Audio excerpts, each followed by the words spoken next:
claims for have met their value sufficiently to make me believe it. I also, on a side note, this is all case, happen to believe that there is in fact no God. And the reason for this is a position to justify. It's based because of the reason.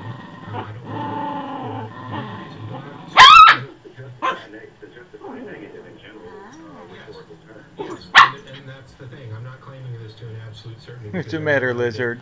This is something that you can't prove. This type of negative knowledge, but I don't view knowledge that way. Do you believe that there are pixies, for example? That's what I mean. Mama's gonna go cook. Okay. Oh, you had water. Good girl. Do you believe that leprechauns exist? I've seen some short Irish before. I don't know. Okay. I don't believe that leprechauns exist.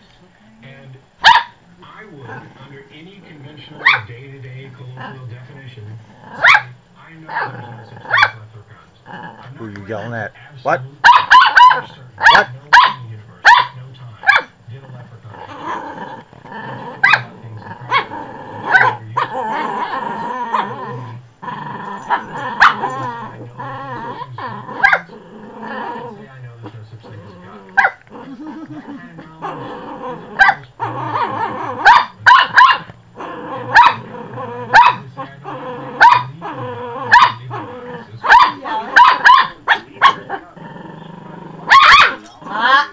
Don't you do that. Right. And the bigger thing isn't just whether or not they can prove their case or whether somebody can disprove it. Your beliefs inform your actions. I don't mind if somebody, like I said before, I have plenty of friends who have beliefs in gods, various gods and various religions. I don't have a problem with that. I have a somewhat problem because I prefer Are you tired? People, be able to justify their beliefs with something more than personal experience or faith evidence. Maybe that's an unrealistic expectation.